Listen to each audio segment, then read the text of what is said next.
Thank you for joining us today for our Vote In or Out Mayoral Forum series, which is designed to give candidates a chance to inform the voters directly about their platform and about their stances on the issues. At Vote In or Out, we believe a better informed electorate and increased voter participation provides for a better democracy. We encourage all citizens to get informed, get involved, and to be the change they wish to see. Today, we're joined by mayoral candidate Stacey Prussman, who is running as a Libertarian to be the next mayor of New York City. Her background includes being a nationally touring stand-up comedian, a radio host, an actress, and a public speaker.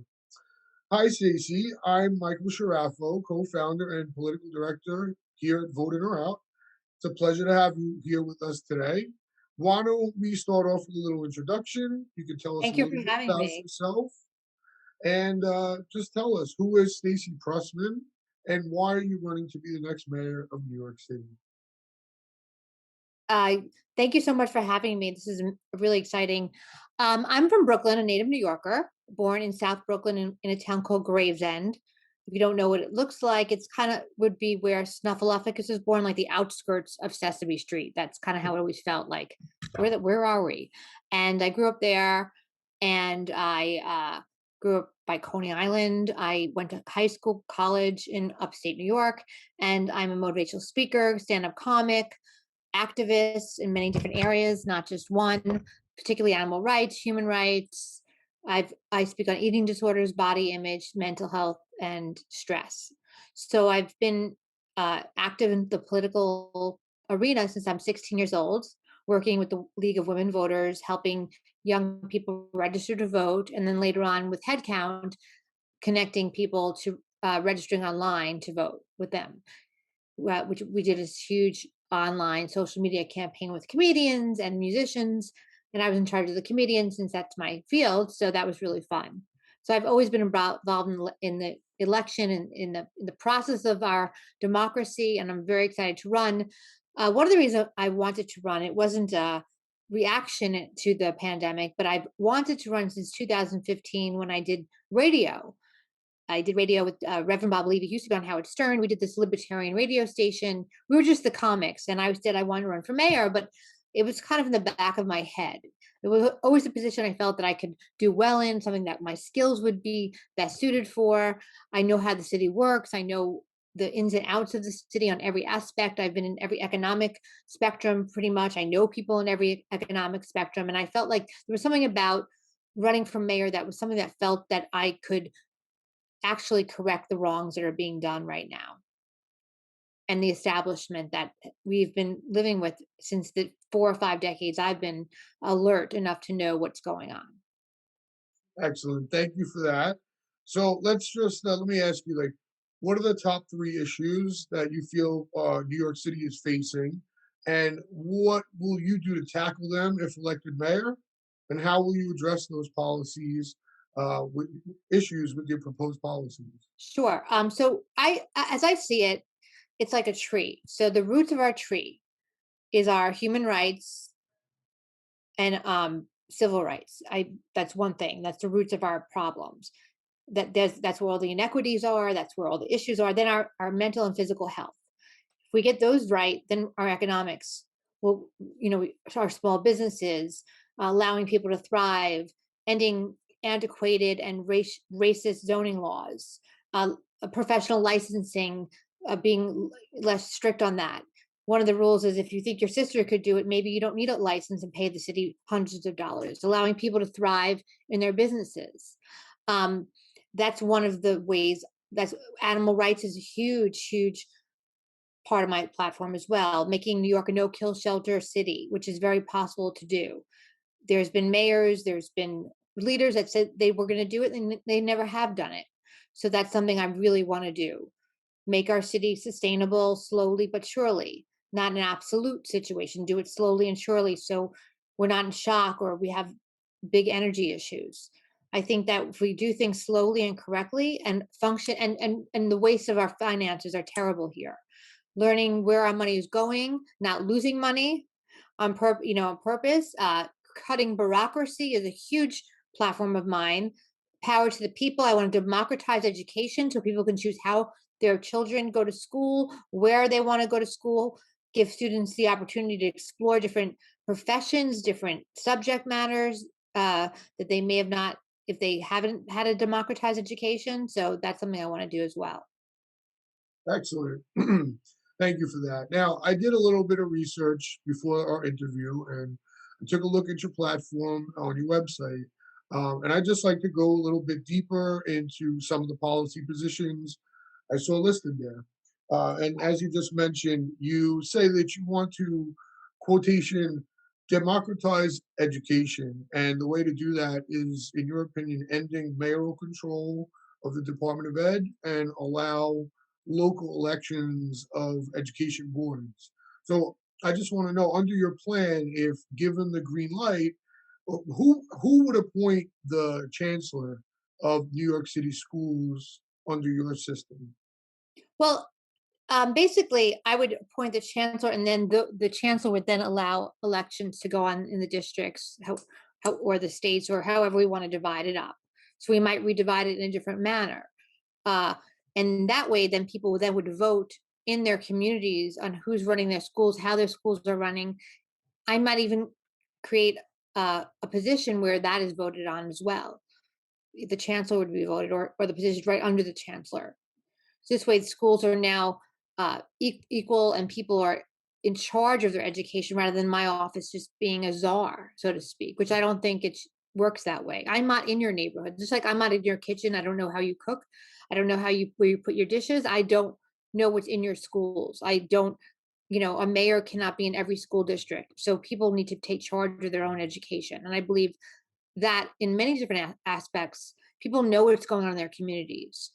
I mean, I can go into each community and be a leader, but I believe people need to really run their own communities, and So that's how. I guess I just want to clear up. So you want to end mayoral control of the schools, but Yes, the mayor would still retain the ability to appoint the chancellor? right. And then from there, the people would then vote down. We'd Gotcha. restructure how schools are.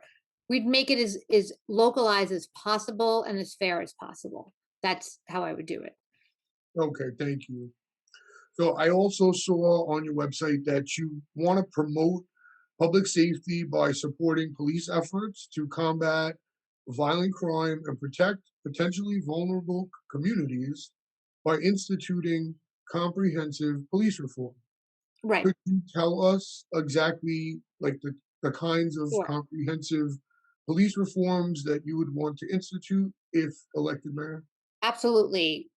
Obviously, ending qualified immunity, creating a totally transparent police system, dividing the police up in even more subsidiaries, like particularly mental health, bringing real mental health professionals on the police force, because a lot of these issues, drug drug abuse, mental illness, crimes, those random crimes where someone had left a health facility and killed people. A lot of these are mental health issues. Most crimes are mental health issues, and if we can get those sort of resolved better, that's a way to end crime, violent crime.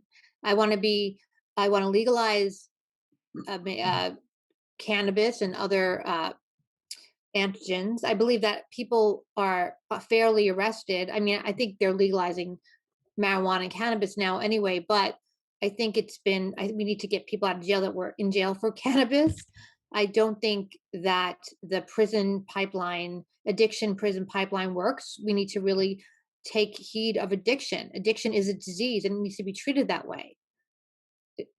We've criminalized a disease, and a lot of times people they're not bad people. These are people that have hurt their back and end up on heroin. I mean, so it's not, I've spoken in rehabs and I've seen this horrible system that we have, and it's not working in our country and in our city.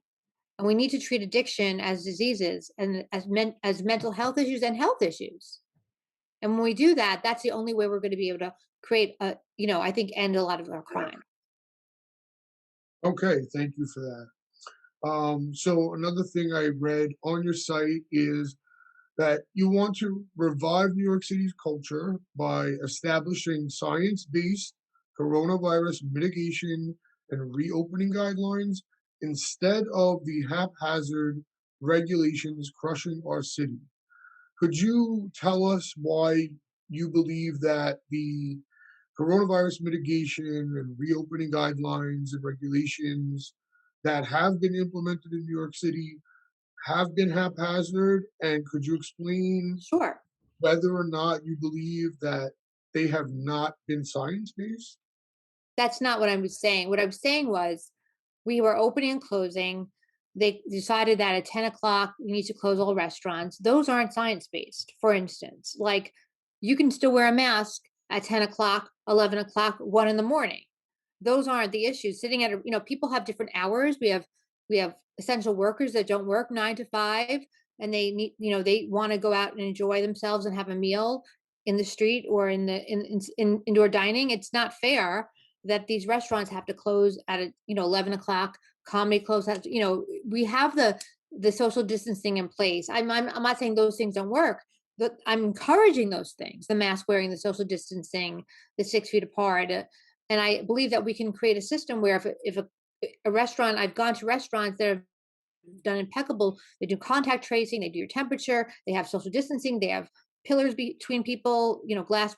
There's some great people, and I would give them a grading system from 1 to 5, just like we have the ABCD system. So, like I like to eat A's, sometimes I'll go to B's. Same thing with the health grading system. This way, it gives restaurants a chance, or establishments a chance to shine and really be safe. And we were opening and closing. That was one thing. And closing at a certain time, that's not creating safety. That's just, that doesn't, the disease still happens after midnight. It's not like it's a gremlin. So I believe that we need to be fair to businesses and the people that want to go to the businesses. Not everyone's working at the same times. And I believe that we don't need to close at a certain time. And I believe there's a way to be safe using what science has been telling us. So you mentioned that you have a proposed plan for a grading scale for restaurants, like you mentioned. And from what I understand, the grading scale would grade the establishment on the likelihood that airborne communicable diseases could be transmitted by customers or staff inside the facility. So, exactly how would that work, and what criteria would go into a particular establishment's score? Okay. So, I mean, for instance, if everyone follows all the rules, specifically, and if they go above and beyond, like they'll get like a 2, 1 through 5 would be, I think 1 would be the best, let's say, or 5 would be whatever we decide to be, So let's say a 5 is really good because 5 sounds better than 1, right? So 5 would be really great. And so if they did it above and beyond, everyone's, social distancing, and the tables are far apart, and they even have pillars. If they go, they get a 5. If they do, the bare minimum, they get a 4. And then if they're like, a little bit wishy-washy on it, but they're doing okay, they get a 3. And then 2 and 1, it's like going to a restaurant. You don't want to go to a C. So we want to make sure, it's specifically geared to coronavirus, but we made it more general. Um, it- you know, it- Cold and flu season's coming up. We can avoid a lot of other illnesses, but I don't want to be this is really geared to the coronavirus safety plan. So And we let's I'm sorry, I didn't want to It's cut very you off. geared to coronavirus. I don't want to say it's like it's for every virus, but if it'd probably work actually with every virus, particularly the ones that we've been experiencing, like colds and flus over the season. Okay, so I just want to follow up with that. So, in Sure. your opinion, let's say we have a restaurant who, you know, sometimes you see the staff without the masks on, and they don't have the tables spaced out far apart. If you're mayor, they're not going to get a fine or get shut down. I They're don't want to going. give them a fine, but I'll give them the letter, the number of 2 or 3, a lesser number. So I This way, guess it gives people the choice to be like, I'm not vaccinated. I feel safe. I'll wear my mask. It gives you, I believe that people should make the choice. I don't believe that the city should fine already hurting businesses. Now that we have vaccinations and whatnot, everyone's coming from a different perspective. But if they do the bare minimum, But if, staff isn't wearing their mask, I don't believe in fines per se. I don't want to do fines, but I will do the letters and numbers, the numbers. All right, so I understand that. So I guess my concern is that if that's true, you might have restaurants completely ignore the rules because they won't be held That's a possibility. But really then it's your choice not to responsible. go to the right, and it's your choice not to go to those restaurants. It But gives you people, the opportunity as a customer to be like, I don't want to go to that restaurant because they're not taking precautions. that's I understand the notion of personal choice. It's a big topic of discussion in these days of coronavirus. Um, Right. but if we went down that road that you're proposing, we could end up Mhm. with, imagine there's a variant that's really bad, and because there's no penalty, a restaurant's going to keep doing it, flouting it. People are going to keep going there, and it's their personal choice. But is it the personal choice of the nurses and the doctors Right. taking care of us? It If just it becomes becomes a public health issue, then we'd have to we'd have to address it in some way, shape, or form. But right now, yeah, if it becomes if it's spreading and the contact tracing isn't being done and there's just a direct spread, yes, it's an issue, and we're going to address each issue specifically. I think each issue, I mean, it's interesting where and how the virus is spread. It's happening in people's homes. Yes, I think if it becomes a public health issue, we'll have to take some kind of action. I don't think fines are the way to go. I think warnings, and then helping if they sometimes, a lot of people aren't sure what exactly to do. They don't have the money. We need to assist them with that. So sometimes it could be just an fu to the city, or it could be an actual not really being able to construct what's needed. So yes, I okay. agree with that. Yeah, I don't want public health. The idea is to be I w- the combination of personal choice and public safety. I'm trying to find the combination so people feel they're Right. not being attacked and also people feel they're being safe. It's a very hard, line to sort of bend, and you don't want people to feel that they're not going to be kept safe. At the same time, you don't want people to feel like they're being attacked. So we have to find a way where businesses could thrive, people don't get sick. It's step by step, and this virus is up and down. There's variants, as you said, people are getting vaccinated. We don't know how that's going to turn out. The numbers could go down very quickly. They may not go down. So we really don't know what to expect as a whole. And this is what's so interesting about this virus, because one area of the country has nothing going on, the other area is, sick with people. It's a scary situation. And I'm trying to create the best way to navigate it to keep our city afloat, keep people happy and healthy, because being happy is a part of being healthy as well. Great, thank you. So libertarianism is a political philosophy that supports minimal state intervention into the free market, into the private lives of citizens, and advocates for preserving civil liberties.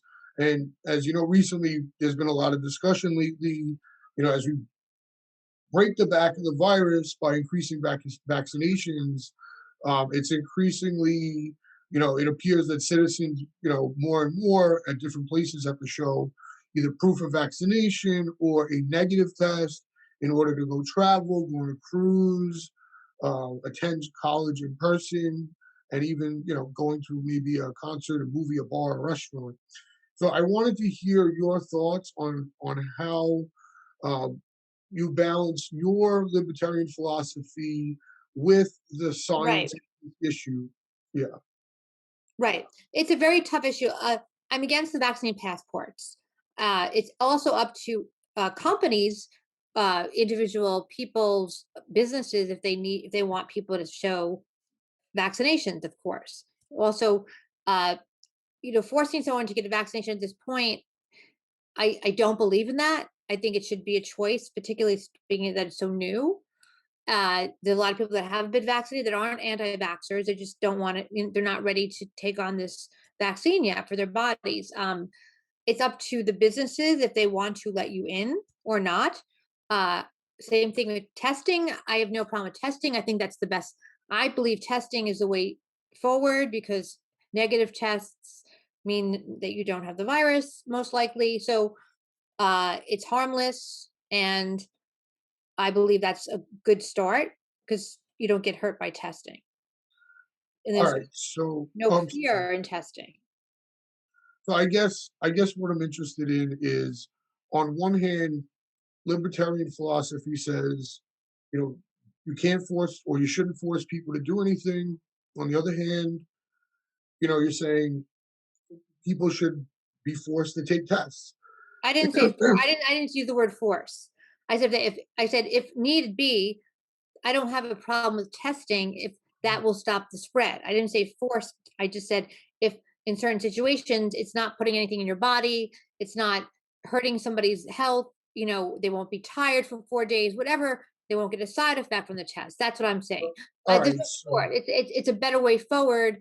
I prefer people show that they mhm, have a negative test. I've had to go to certain jobs and show a negative test. It's a part of the private sector. In SAG and AFTRA, it's a part of that sector, their union.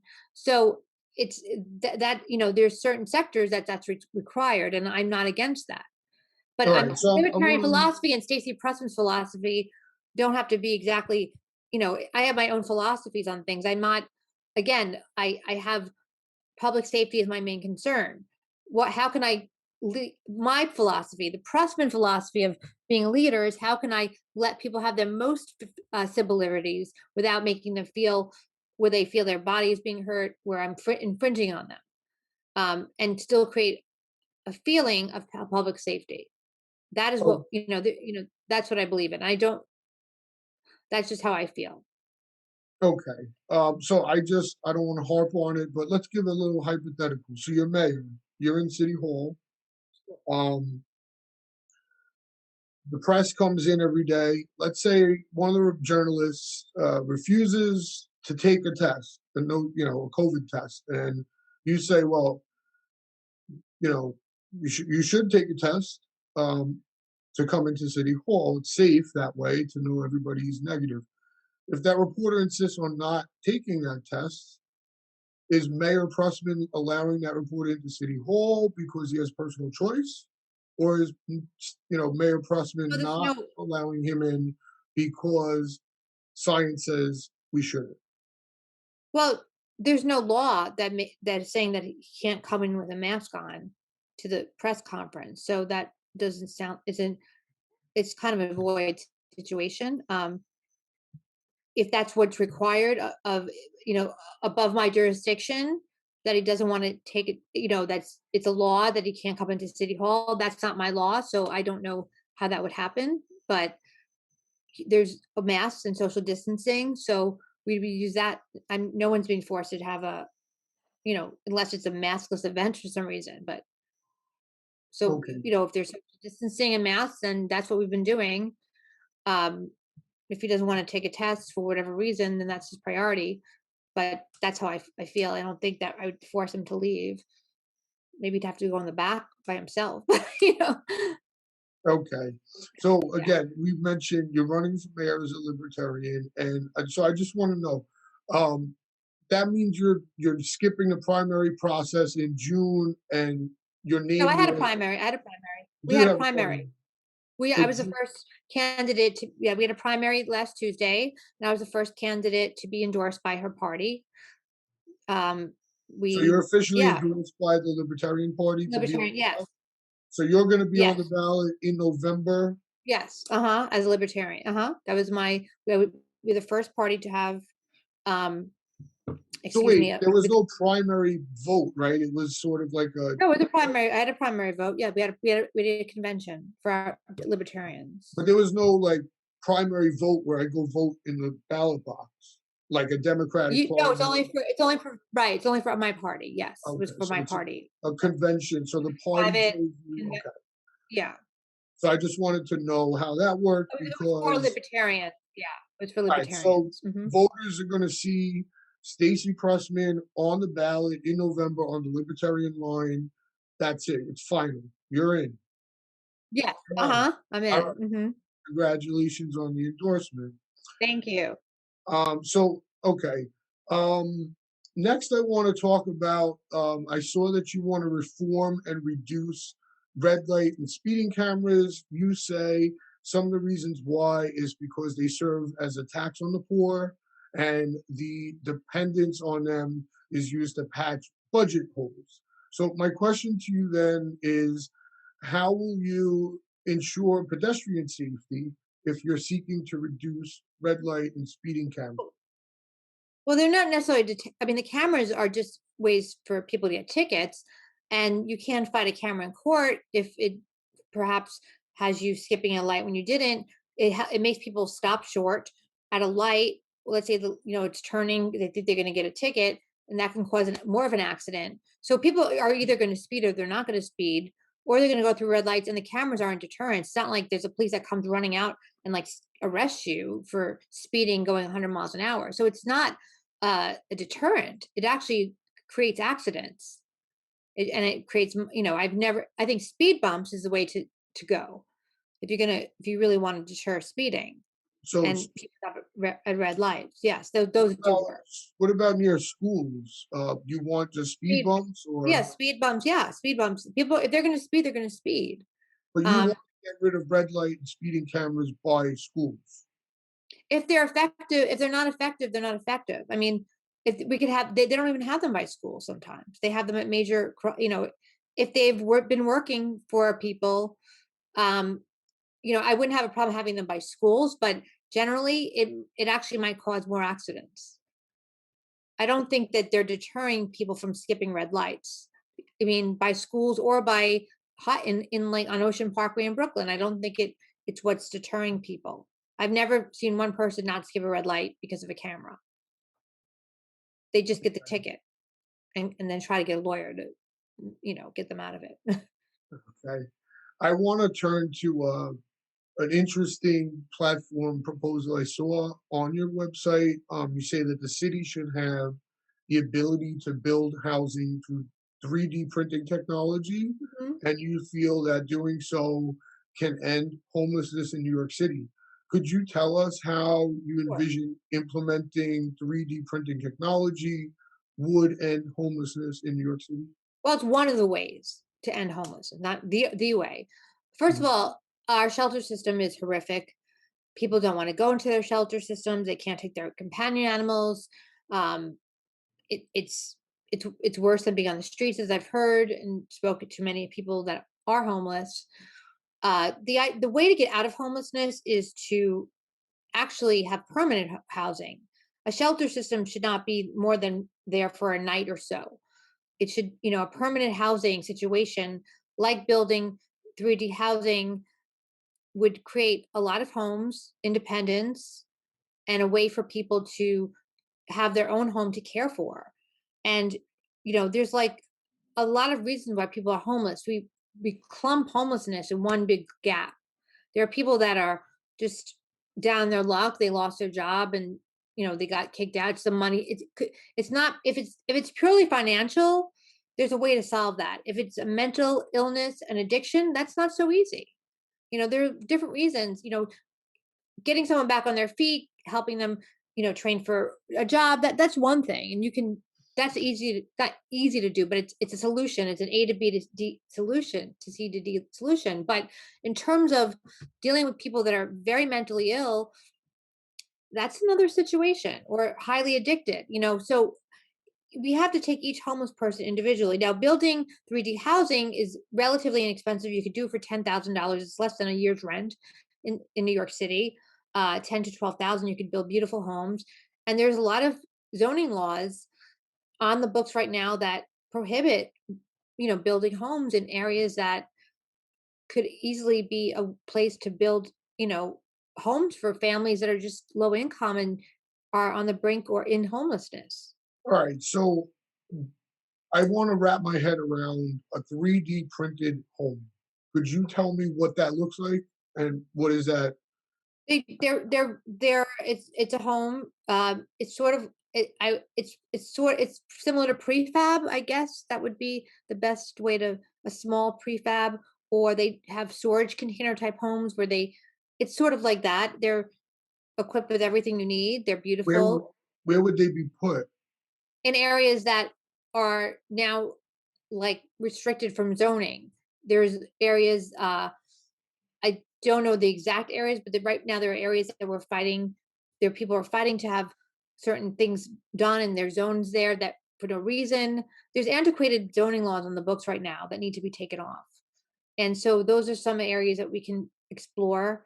Uh, there's ways I want to have a rent to own a NYCHA so people aren't living on the city and not being a landowner is very property owner is a way to out of poverty. So that's something I really want to do. That will end homelessness as well. There's a lot of different, getting people help they need uh, through mental health, getting the services that we already have in place, knowing that they're available, uh, bringing more mental health professionals into the city to inspire them to come here and open practices or and rehabilitation centers. That's one of my, inspiring, mental health workers to get to the city would be a really and addiction counselors and rehabs. I think we need that as well. All three together. It's not an easy plan, but it can be done. And I don't know if it's only also rezoning, like also the office spaces we have now. A lot of people are not going back to their offices, and so in that case, we can maybe rezone some of those offices for for housing of some sort. There's a lot of ways to go. It's just in having the in the inventive nature to create new housing and how to do it. And it's not that it's not there, it's that it just hasn't been done yet. We've been doing it's just been the same old for so many years since I'm a little kid. I Nothing's changed. So you'd mentioned just now also proposed plan to expand the rent to own program for NYCHA residents, and you think that will help, pull people out of poverty by being giving them an opportunity for home ownership. Could you tell us how that plan works and Sure. how that will help pull people out of poverty? Well, we would figure out how to price it, so give a percentage per year as they each year as they pay rent. That would give them more of a chance to own as they live there longer. They'd be responsible for their homes. um we'd figure out a way how to do that. We have to, there's a lot of logistics to go into this. It's not just like you own the place, take it. It's gonna be a slow, everything's a slow step-by-step process. Creating a plan, looking at the books, how much is the cost per home, what is needed, um, co-oping it. So sort of, Mitchell Lama had that was a very good plan. It helped a lot of people. So maybe look at other programs that have worked prior and try to replicate that.